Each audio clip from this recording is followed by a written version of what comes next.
He never intended to touch her. His only thought was to keep her steady on her feet. When Ethan Callaway reached out toward the frayed edge of the young woman's sleeve as she climbed down from the stagecoach, his mind was on loose planks and uneven ground beneath her boots. The fabric shifted under his fingers. Just barely, just enough. And there they were, dark purple bruises, edged with fading yellow, wrapped around her arm like the marks of a brand, shaped unmistakably like fingers. She pulled away as if his touch had burned her. Ethan dropped his hand immediately. "I'm sorry," he said, his voice low and even. "I won't hurt you." But the way her breath stuttered told him everything. Someone already had. Who had done that to her? And why had no one stepped in to stop it? The dust kicked up by the stagecoach still hung in the hot air over Red Ridge when the driver hollered out the town's name. It was the summer of 1879, hot, relentless, and unforgiving. Men drifted closer the way they always do in small frontier towns, drawn by curiosity, edged with suspicion, quietly measuring everything they saw. Inside the coach, Miss Eliza Monroe had sat with her spine perfectly straight, her gloved fingers locked around a worn leather bag. 2,000 miles from Philadelphia, 2,000 miles from the house she had slipped away from before the sun ever rose. Then the door swung open. "Red Ridge!" the driver barked. Eliza stepped down with deliberate care. Every single movement cost her something. Beneath the pale blue fabric of her dress, her ribs were still tender to the touch. A bruise shaped like a handprint lingered high along her thigh. Thin scratches hid beneath a collar, buttoned far too tight for the summer heat. "You the mail-order bride," a man called out from the crowd. "Didn't figure she'd look so fragile." Laughter rolled down the street like a wave. Eliza kept her chin lifted. "I'm here for Mr. Ethan Callaway. We've been corresponding by letter." The laughter died away, because Ethan Callaway wasn't laughing. He stood at the edge of the gathered crowd, hat held in both hands, broad-shouldered, his face weathered by sun and wind. His eyes the deep gray-blue color of a sky just before a storm rolls in. He looked directly at her, not past her, not over her. "Miss Monroe," he said, his voice steady and even. "Welcome to Red Ridge." He didn't press in close, didn't reach for her waist the way so many men would have. He simply stood there and waited. That quiet patience nearly undid her entirely. When he leaned down to pick up her bag, she flinched, small and quick, almost invisible. But he caught it. His hand paused in midair before lowering slowly, carefully. "My wagon's just over there," he said. Not a command. An offer, plain and simple. And for the first time since she had crept out of that house before dawn, Eliza felt something delicate stir inside her chest. Not safety, not yet, but the possibility of it. She didn't know then that this quiet rancher would alter the entire course of her life. She didn't know that 3 steady words would begin to loosen the chains she still carried beneath her skin. But when he had noticed her sleeve, he had already started asking the question no one else had dared to ask. "Who hurt you?" The ride out of Red Ridge passed in careful silence. Ethan didn't snap the reins or push the horses. He didn't crowd her on the narrow wagon seat. He left a generous stretch of space between them, enough that she could breathe without feeling watched. The town shrank behind them. One dusty road, a feed store, a blacksmith striking iron in a slow, steady rhythm. Ahead, the prairie rolled out wide and golden beneath a sky too vast for secrets. "It's about an hour's ride," Ethan said quietly. "If you need to stop, just say the word." "I'm fine," Eliza replied. It wasn't entirely true. Every jolt of the wagon sent a sharp reminder shooting through her ribs. The bruises beneath her dress throbbed where the fabric pressed too tightly against them. But she had learned long ago that showing pain invited questions. Questions invited anger. Silence, at least, invited survival. Ethan seemed to sense something anyway. He didn't pry. Instead, he talked about simple, unhurried things. The cattle grazing along the west pasture, the creek that ran clear even through the dry end of summer, the winters that swept down hard and fast from the mountains. "It's hard land," he said at one point. "But it's honest, honest." That word settled somewhere deep inside her. After a long stretch of quiet, she gathered what courage she could. "Mr. Callaway," she began. "Ethan," he corrected gently. "If we're going to be married," she swallowed. "Ethan, I want you to know, I will work hard. I can cook, keep accounts if that's needed. I won't be a burden to you." He glanced over at her then, something thoughtful moving across his face. "That's not what's on my mind," he said. Her hands tightened in her lap. "Are you here because you genuinely want to be?" he asked. "Or because you felt there was nowhere else left to go?" The question startled her more than any raised voice ever had. No one had asked her what she wanted in years. "I chose this," she said softly. "I boarded that train myself." "And you understand," he continued carefully, "that nothing about any of this will ever be forced. Not today, not next week, not at any point after. I have no interest in a wife who feels trapped beneath my roof." Trapped. The word struck somewhere deep. She stared out at the endless grass bending slowly under the wind. "I am choosing this," she repeated. "Stronger now. A different life." He nodded once. "That's enough." They crested a rise, and his ranch came into view. A sturdy two-story house of timber and stone. A wide barn. Corral fencing straight and solid. Cottonwood trees casting shade over a ribbon of creek water. "It's larger than I imagined," she murmured. "My folks built most of it," Ethan said. "Lost them both to fever years back. It's just me and the hands now." "I'm sorry," he tipped his hat slightly in quiet acknowledgement. As they drew closer, he added, "You'll stay with Pastor Green and his wife until the wedding. 3 days from now. That gives you time to decide whether you still want to stand beside me." She turned sharply. "Not stay here? I thought you might prefer having a choice over having things assumed."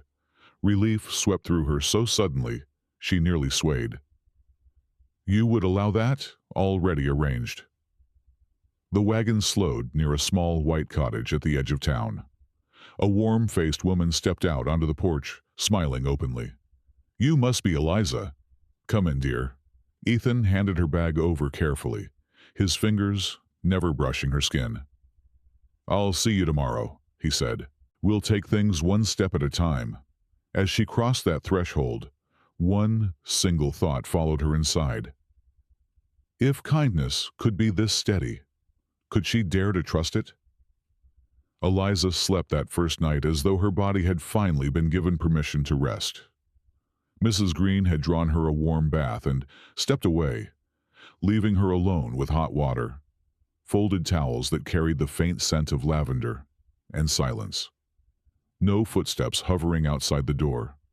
No voice calling her name with impatience coiled beneath it. No fear of what waited if she moved too slowly. Just quiet. When she rolled back her sleeve, the truth stared back at her plainly. The bruises had deepened overnight, deep violet-edged with fading yellow. The clear impressions of fingers pressed where they never should have been. She traced one lightly, breath catching. 4 days old, still tender, still real. She lowered herself into the warm water and closed her eyes, letting the heat ease the tightness gripping her ribs. It wasn't sharp pain anymore. It was healing pain, the dull, persistent ache of something slowly trying to mend itself. In the morning, sunlight filtered softly through lace curtains. Birds called from the cottonwoods outside.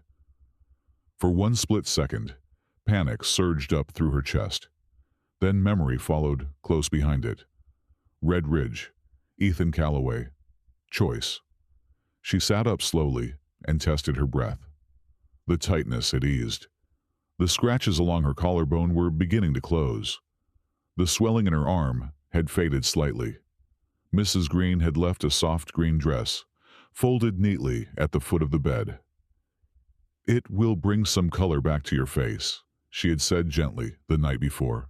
Eliza dressed carefully, adjusting her sleeves to cover what still remained visible. She paused before the small mirror above the washstand.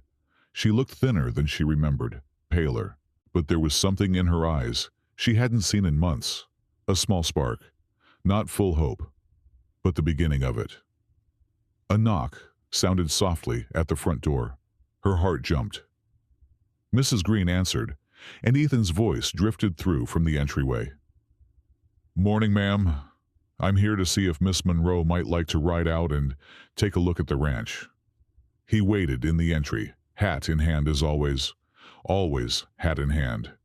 Eliza stepped forward. "Good morning." His gaze settled on her face, searching gently, but not intruding. "You look rested." "I am." They rode out again, the morning air cooler than the day before. The prairie seemed less vast now, less threatening. At the ranch, the hands gathered respectfully. Thomas, the foreman, nodded with quiet, measured courtesy. His wife, Abigail, greeted Eliza with flour dusted on her hands and warmth plain in her eyes. "It's so good to have another woman around," Abigail said with an easy laugh. These men would eat nothing but beans clear through till spring and never breathe a word of complaint. Eliza found herself smiling, genuinely, without having to think about it first. The house tour came last. Practical rooms, bare walls, solid floors, wide windows letting the light pour through. "Which room is yours?" she asked. Ethan gestured down the hallway. "You may choose whichever you prefer. Privacy matters." She selected the one farthest from his. He noticed. He said nothing about it. Later, he walked her down toward the creek, where water moved softly over smooth stone. "This is where I do my clearest thinking," he said. She understood that completely. "Ethan," she began quietly, "I haven't told you why I left Philadelphia." "You don't owe me your past," he replied. "But I don't want you thinking you're marrying someone untouched by damage." His jaw tightened slightly. "I'm marrying a woman brave enough to cross the entire country alone," he said. "That's what I see." He extended his hand, not taking, only offering. She looked at his calloused palm for a long moment. Then slowly, deliberately, she placed her hand in his. His grip was warm and steady, and when he released her, it was gentle. No claim in it, only promise. For the first time in longer than she could measure, she believed that something new might actually be built here. The wedding morning arrived cold and clear. Eliza hadn't slept much. She sat at the small vanity in Mrs. Green's spare room, fingertips resting lightly against her ribs, breathing slow and deliberate. 3 days had passed since she stepped down from that stagecoach.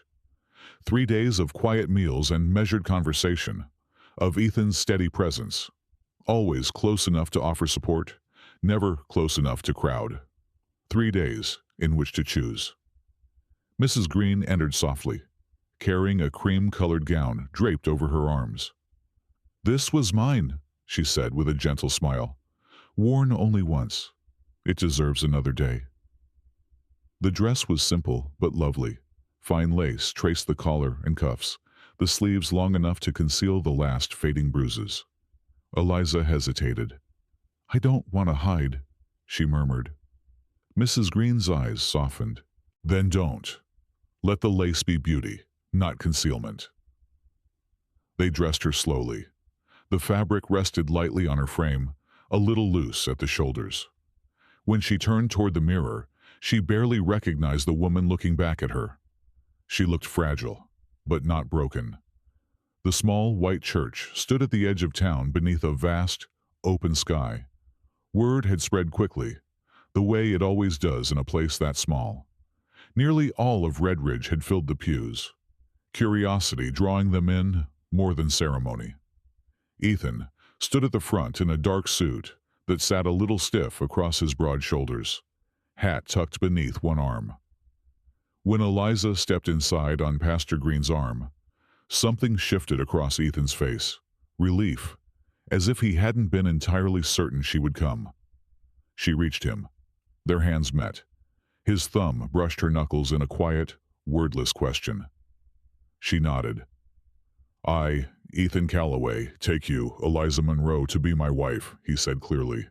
"To respect you, to stand beside you, to walk with you as an equal, from this day forward." Equal. That single word steadied her spine. When her own turn came, her voice trembled only once. "I promise to work beside you, to build a home with you, to honor the partnership we are choosing. No vow of obedience, no surrender, only agreement." "You may kiss your bride," Pastor Green announced. Eliza's breath caught.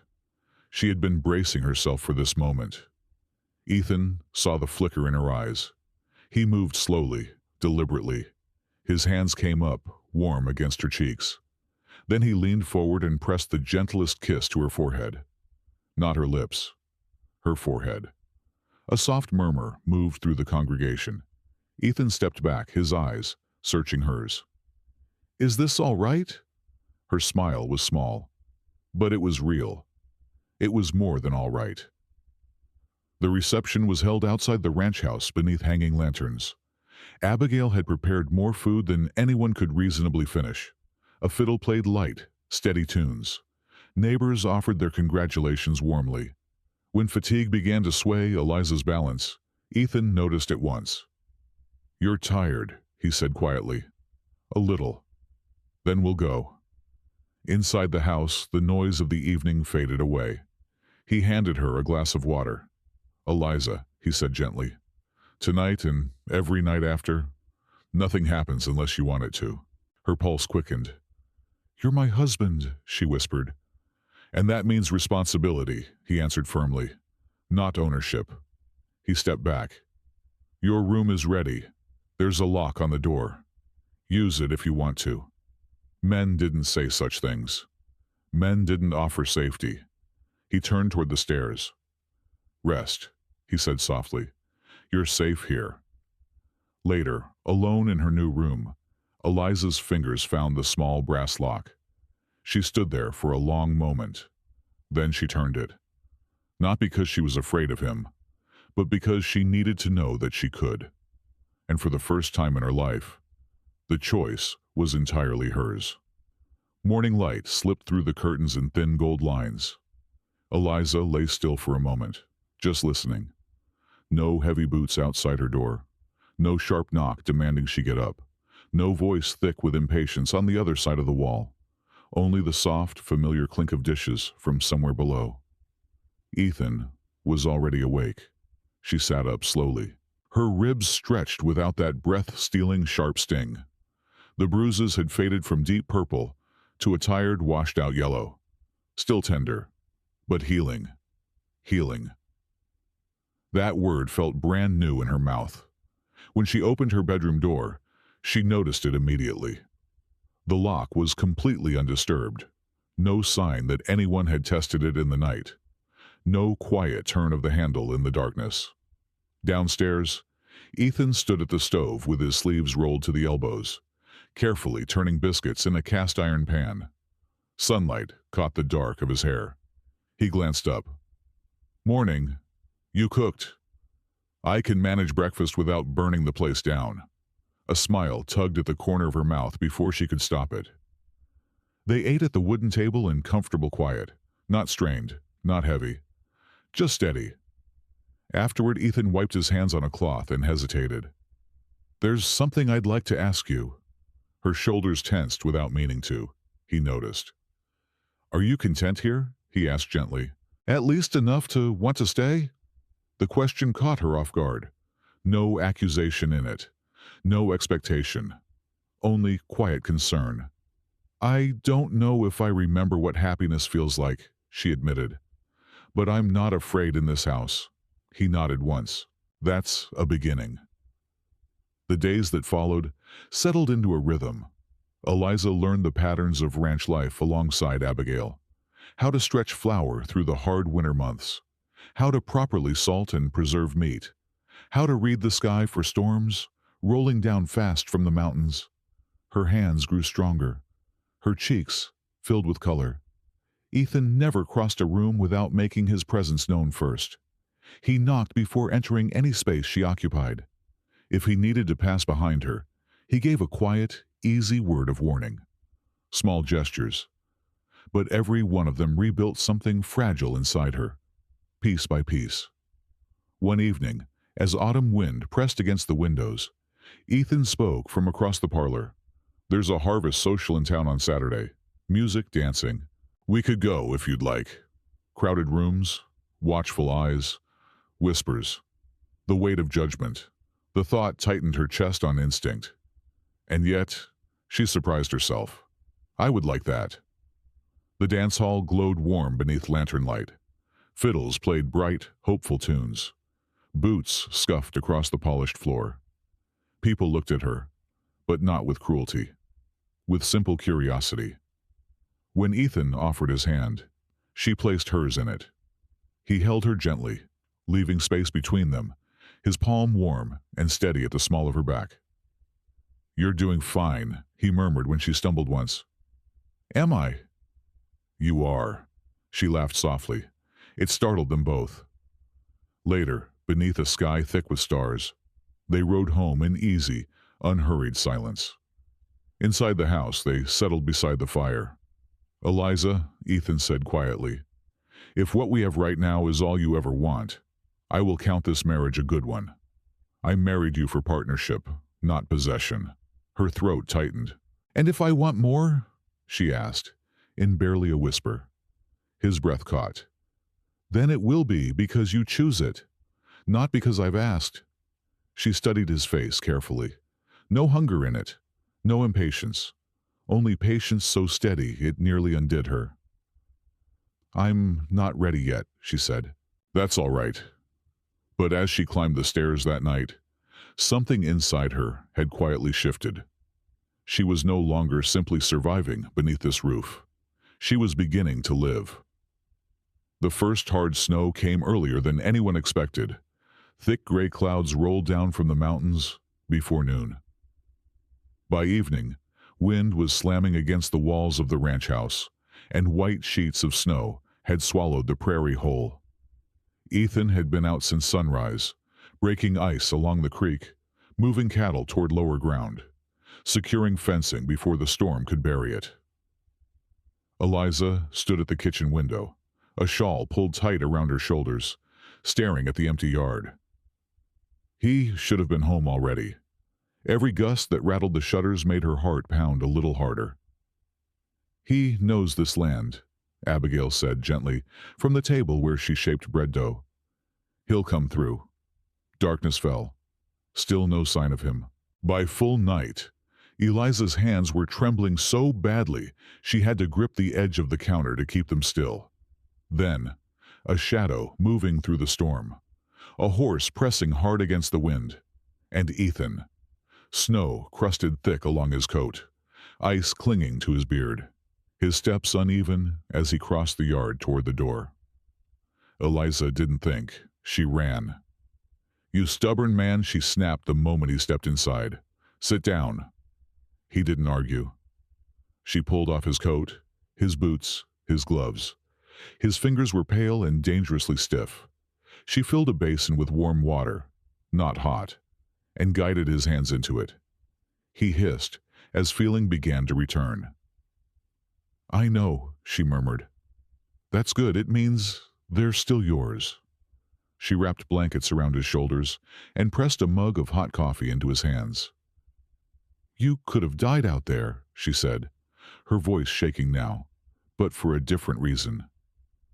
"The herd isn't worth your life," she cut in before he could answer. He looked at her then, really looked at her. "You were frightened," he said quietly. "Yes," she answered, without trying to hide it. "I was." Her hands still rested against his wrists, holding on without even realizing it. "The thought of losing you," she swallowed hard. "It terrifies me more than anything ever has." The words slipped free before she could pull them back. "I love you, Ethan. The storm howled outside. Inside, everything went still. He set the mug aside slowly. "Say that again," he whispered. "I love you. No fear in it. No obligation. Only the truth." He stood carefully and drew her into his arms, his forehead resting warm against hers. "I love you too," he said, his voice rough at the edges. "I have for some time. I was waiting until you felt safe enough to hear it." Safe. The word no longer felt fragile. It felt solid, like stone underfoot. He brushed his thumb gently across her cheek. "I need to ask you something," he said softly. "Are you ready?" She searched herself honestly. No pressure pushing her, no demand pulling at her. Only her own answer. "Yes," she whispered. Not because she owed him anything, because she wanted him. He lifted her carefully and carried her upstairs while the wind battered the world outside. What followed was not rushed, not claimed. It was slow and tender and endlessly patient. Every touch asked a question. Every kiss waited for its answer. And later, wrapped in warmth in the deep quiet that followed the storm, Eliza traced the faint scar along his shoulder. "I never believed I could feel safe like this," she admitted softly. "You were never broken," he replied. "You were healing." Outside, snow buried the world in white. Inside that room, something stronger than survival took root. Love, chosen freely by both of them. Winter settled deep over Red Ridge. Snow buried the fences. Wind pressed long and hard against the shutters through the quiet nights. The prairie turned white and still beneath a pale sky. But inside the Callaway house, warmth grew steadily. And not only from the fire. The careful distance that had once defined their marriage softened naturally into something easy and unguarded. Ethan's hand would come to rest at the small of Eliza's back as he passed. Her fingers brushed his sleeve without thought. She no longer locked her door. She no longer needed to. Their evenings were spent side by side in the parlor. Ethan bent over account books while Eliza mended shirts or read aloud from the small stack of novels she had carried west. Sometimes they played cards. Sometimes they simply sat together and shared silence. It felt ordinary. It felt miraculous. One January night, as wind moaned along the eaves, Eliza realized she had been quietly watching him. "What is it?" he asked, a half smile crossing his face. She hesitated, then chose honesty. "I was thinking about how different this is from everything I believed marriage would be." His brow tightened slightly. "Different bad? Different better," she said firmly. He set the ledger aside. "Eliza, I know we began as two strangers with a practical arrangement, but somewhere along the way it became something far greater than that. For me." Her pulse quickened. "I care for you deeply," he continued. "Not only as my wife, or as my friend, my equal." Emotion rose sharp and warm in her chest. "I feel exactly the same," she admitted softly. "You rebuilt something in me I believed was gone forever." He crossed the room, slowly, and knelt beside her chair, just as he had once knelt to offer partnership. Only now, when he took her hand, it wasn't protection he was offering. It was himself. "We healed each other," he said quietly. She smiled through the sudden sting of tears. Outside, the wind eased. Inside, something solid settled between them. By early February, Eliza began to notice small changes. At first, they seemed minor. A deep fatigue that clung to her from morning to evening. A faint nausea each morning that simply wouldn't pass. Coffee, once a comfort, now turned her stomach. She told herself it was the long winter, the cold, the work. Until one afternoon, Abigail watched her carefully from across the kitchen. "How are you feeling, truly?" Abigail asked, with quiet deliberateness. Eliza went still. "I've raised 4 children," Abigail added, with the knowing softness of someone who had seen this before.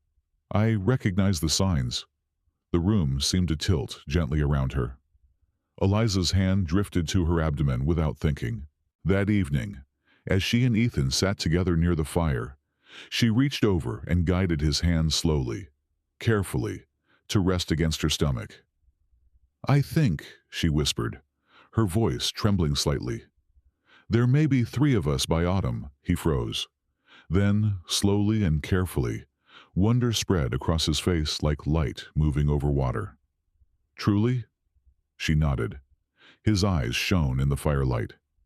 "I prayed for a family," he breathed, "but I never wanted to rush you toward anything." He pulled her gently into his arms, holding her with something close to reverence. "We'll face this together," he said firmly. And for the first time, Eliza understood something she had never quite grasped before. She was no longer the frightened girl hiding bruises beneath her dress. She was a wife, soon a mother, and she was not alone. Spring came slow to Red Ridge. Snow melted into heavy mud. The creek swelled with cold mountain runoff. Thin blades of green pushed stubbornly up through brown earth. Inside the house, Eliza moved more carefully now. Mrs. Whitaker, the doctor's wife, had confirmed everything 2 weeks earlier. 7 weeks, perhaps 8, she had said with a warm, unhurried smile. "You're strong. The child is strong. Strong." The word felt like a blessing pressed into her hands. The early months were not gentle. Mornings brought sharp waves of nausea. Some days she could manage nothing but dry bread and cool water. Other days, even the smell of stew drifting from the pot was enough to make her pale. Ethan never complained. He rose earlier than usual to finish his chores and check on her before the day got away from him. He carried the buckets she would once have lifted herself. He sat beside the bed quietly when dizziness forced her to lie down. "You don't have to hover," she murmured one morning. "I want to," he replied simply. As her body changed, so did something deeper inside her. The old belief that she was fragile, breakable, began to loosen its grip. She was growing life. The same body that had once carried bruises now carried something sacred. By midsummer, her belly curved gently beneath her dresses. One evening, she found Ethan in the barn, shaping wood with slow, careful hands. "What are you making?" she asked, leaning against the doorway. He turned the piece toward her. "A cradle." He was almost shy about it. "I thought our little one might need a proper bed." He had carved small stars along the edges, a rising sun in one corner, a crescent moon in the other. "I want them to grow up knowing this house is a safe place," he added quietly. "It is," she whispered. The weeks continued in their steady rhythm, planting, gathering early vegetables, filling jars for winter. Then, in early September, the piece cracked. Eliza was standing at the kitchen table kneading dough when she heard horses come into the yard. 3 riders, strangers. And yet her stomach clenched before she had even looked up from the bowl. She knew the way he sat tall in the saddle. She knew the sharp line of his jaw. She knew the look of ownership that lived permanently in his eyes. Daniel Monroe, her uncle. Ethan stepped out of the barn slowly, wiping his hands on a cloth, his shoulders already squared. Eliza moved to the window, her heart hammering. The wind carried Daniel's voice across the yard. "I've come for my niece," he called out, "and I won't be leaving without her." The old panic surged up like cold water through her chest. The cellar door, the locked room, the raised hand. For one breathless moment, she was that frightened girl again. Then something moved beneath her ribs, small, unmistakable, alive. Her child. Her hand pressed instinctively over her belly. No. She was not that girl anymore. She stepped out onto the porch. Ethan glanced back at her, concern flashing briefly in his eyes. She gave him a small, certain nod. "I need to do this myself." Daniel's expression shifted the moment he saw her, false concern sliding smoothly over his features. "Eliza," he said warmly, "thank heavens. You've caused such terrible worry. It's time to come home." Home. The word tasted bitter in her mouth. I left by choice, she said, her voice steady. And I am not going back. His smile thinned. You don't understand what's best for yourself. You belong with family. I belong here, she answered. Beside her, Ethan stood in complete, solid silence. Daniel took a step forward. And this time, Eliza did not step back. Daniel Monroe's eyes darkened when Eliza held her ground. He had come expecting tears or pleading, or a quick retreat behind her husband's shoulder. Instead, he found her standing straight on her own porch, chin level, voice clear. Come now, he said, raising his voice so the ranch hands could hear it. You slipped away in the dead of night like a thief. I've spent months searching for you. You need proper guidance. I needed protection, Eliza replied evenly. From you. A murmur moved through the yard. Ethan shifted slightly beside her, not threatening, but unmistakably ready. Daniel's jaw tightened. You'll not speak slander about me in front of strangers. I am your legal guardian. Any marriage made without my consent is unlawful. I am 24 years old, Eliza said. The law requires only my own consent. I made certain of that before I ever left. A flicker of doubt crossed his face. He had not expected knowledge. He had not expected strength. You carry my family's name, he snapped. That is not yours to simply walk away from. I already did. Her voice did not shake. I decided that the night I packed my bag. I decided when I boarded that train. I decided when I spoke my vows. Daniel stepped forward sharply, his hand rising in emotion she knew far too well. It happened in the space of a breath. Ethan moved faster. He caught Daniel's wrist in midair, not wildly, not cruelly, but firm as iron. Don't, Ethan said quietly. Something in his tone made the two men behind Daniel shift uneasily in their saddles. She is my niece, Daniel hissed. She is my wife, Ethan replied, and you just attempted to strike her in front of witnesses. Thomas and two ranch hands had stepped closer, silent, watchful, immovable. Daniel yanked his arm free, face flushing red. You've filled her head with nonsense, he spat. She's always been unstable. Eliza stepped down from the porch, not behind Ethan, beside him. I was frightened, she said clearly, because you beat me when I questioned you, because you drank away my inheritance, because you locked me away whenever I displeased you. A sharp intake of breath rippled through the yard. Daniel's mask cracked. You ungrateful? No, she cut in firmly. You don't get to name me anymore. Her hand rested over her rounded belly. I am not your property. I am not your possession, and I am not your victim.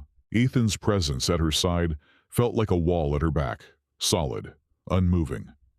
You have two choices, Ethan said calmly. Ride away now, or ride into town and face charges for assault and abuse. I have witnesses, and the sheriff here has no patience for a man who raises his hand to a pregnant woman. Pregnant. Daniel's gaze dropped to her belly. Calculation flickered briefly behind his eyes. He understood then. He had lost. This isn't finished, he muttered. It is, Eliza said softly. He mounted his horse in barely contained fury and rode off, the other two following close behind. The yard went quiet. Only the wind moved through the dry grass. Then Eliza's knees gave way. Ethan caught her before she could fall. He's gone, he murmured into her hair. He won't touch you again. She held on to him, not in fear, but in release.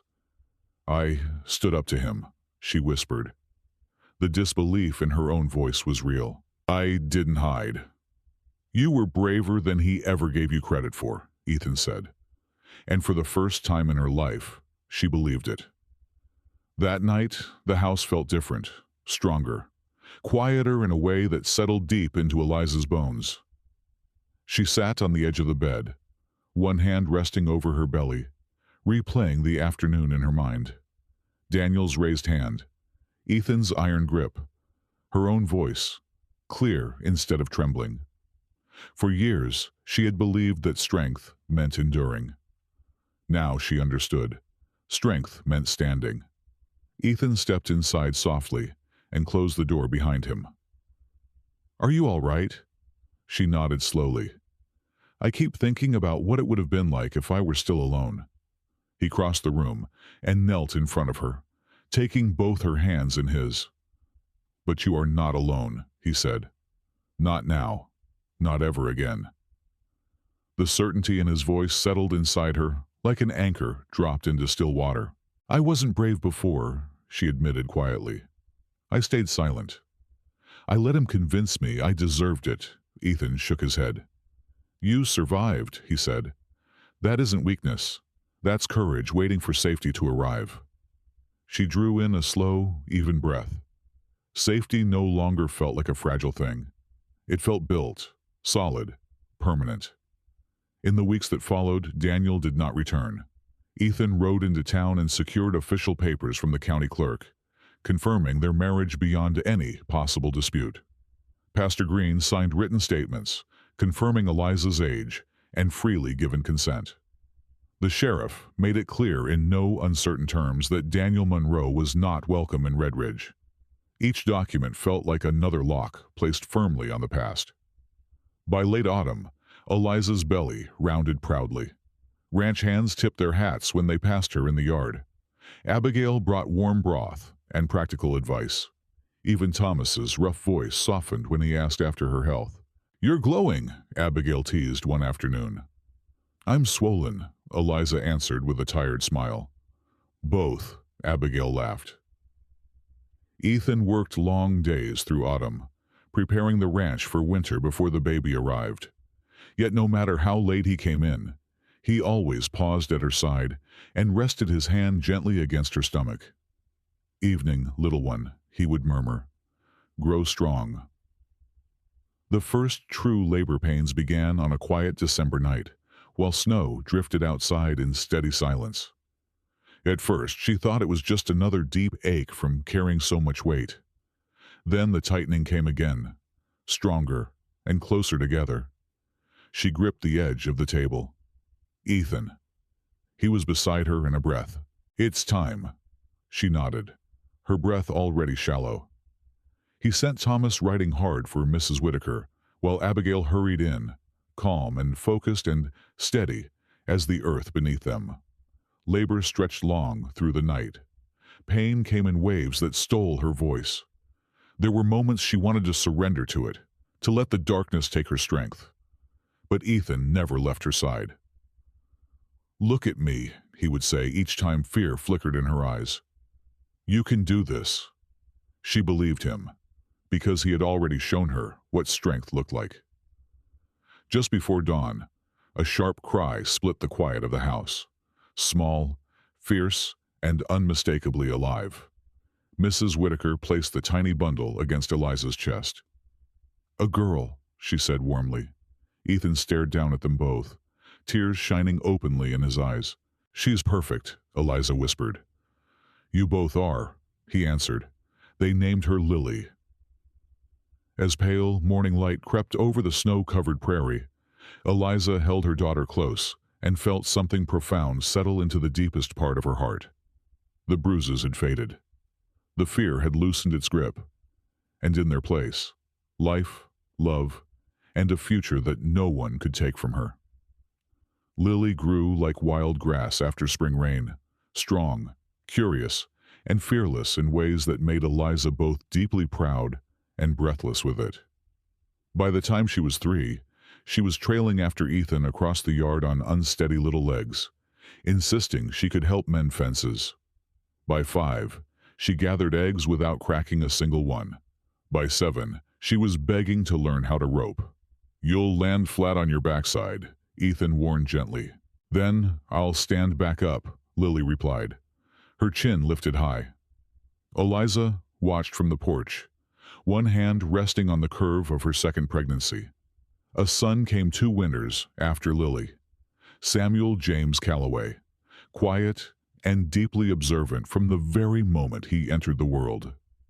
2 years after Samuel, Grace followed, all dark curls and easy laughter. The house that had once held careful silence now rang with noise. Little boots thundering down hallways, arguments over wooden toys, bedtime stories told by firelight. Ethan built a swing beneath the cottonwood trees and added a small room onto the barn to accommodate Lily's growing obsession with horses. Eliza expanded the kitchen garden until neat rows of vegetables stretched out behind the house in long, tidy lines. They worked beside each other through every season, their lives woven together as naturally and completely as roots beneath soil. Some nights, when the children finally slept, Eliza would sit next to Ethan on the porch and look out across the land together. "I used to believe that survival was enough," she told him once. "Just waking up and getting through the day." He laced his fingers through hers. "And now I expect joy," she said. He smiled softly. "You deserve it." The past no longer hovered over her shoulder like a gathering storm. Daniel never returned. The sheriff's warning had carried weight, and word spread quickly across frontier towns about the kind of reception that waited for men who raised their hands against women in Red Ridge. Eliza no longer flinched at sudden movement. She no longer startled at raised voices. Her laughter came easily now. Her children knew only safety and warmth, a father who knelt to their level when he spoke to them, and a mother who told stories of courage instead of fear. One crisp autumn evening, Lily, nearly 8 now, ran across the yard with a rope swinging wildly in her grip. "Papa, I almost caught it," she shouted. Ethan crouched beside her, adjusting her hold with patient hands. Samuel toddled after them, determined not to be left behind. Grace stumbled in the grass and burst into giggles. Eliza watched them all, her heart so full it nearly ached. Ethan returned to the porch once the children had settled inside. "Do you ever regret it?" he asked quietly. "Regret what?" "Answering that advertisement, coming west, marrying a stranger." She considered the question honestly.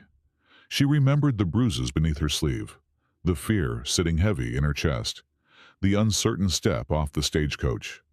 Then she looked at her husband, at the ranch, at the life they had built together, piece by careful piece. "Not for a single day," she said firmly. He lifted her hand and kissed her knuckles, just as he had done that very first week. "We saved each other," he said, and she knew he was right. Years passed, the way seasons do on the open prairie, steady and sure. Winters came hard and left slowly. Springs returned with stubborn green pushing up through frozen ground. Summers stretched long and golden across the land. Autumn painted the fields in amber and copper light. Through it all, the Callaway ranch stood firm. And so did Eliza. Sometimes in the quiet of early evening, she would pause at the kitchen window and watch her children move through the yard. Lily, tall and fearless now, riding alongside her father. Samuel, thoughtful and steady, already carrying himself with the quiet responsibility of someone older than his years. Grace laughing as she chased chickens through the dust. They knew nothing of cellar locks, nothing of raised fists, nothing of the fear that had once lived beneath their mother's skin. They knew safety. They knew respect. They knew that when someone asked who hurt you, it was not accusation, it was protection. One evening, as the sun dipped behind the mountains and the peaks burned orange against the darkening sky, Ethan found Eliza standing near the fence line. "What's on your mind?" he asked softly. She smiled, her eyes bright with something that was memory and more than memory. "I was thinking about the day I stepped off that stagecoach," she said. "I believed I was running away from something terrible." "You were?" "I was," she agreed. "But I had no idea I was running towards something better." He stepped behind her and wrapped his arms around her waist, and they stood together, looking out at the land. "You were brave long before you ever knew it," he said, She shook her head gently. No, I was surviving. You're the one who gave me room to heal. He turned her to face him. All I did was ask a question, he replied. 3 simple words. Words that had cracked open a cage he thought would never be unlocked. Who hurt you? He hadn't demanded. He hadn't claimed. He had simply asked. And in asking, he had offered her something she had never once been given before. Choice, respect, and time. I chose this life, she said firmly. I chose you. And I choose you, he answered, without a moment's hesitation. Every single day. The wind carried the distant call of a coyote across the darkening prairie. Once, that sound would have made her uneasy. Now it felt like home. Their children's laughter drifted back to them from the porch. The bruises had faded long ago. The scars had softened into something that felt, over time, remarkably like strength. What remained was something far more powerful than fear ever was. A marriage built not on desperation, but on partnership, on patience, on love freely given and freely returned. She had once hidden her bruises beneath her dress. Now she wore her strength without a trace of shame. And if anyone ever asked her what had changed her life, she would tell them it began with a quiet rancher who noticed what everyone else had ignored and asked exactly the right question.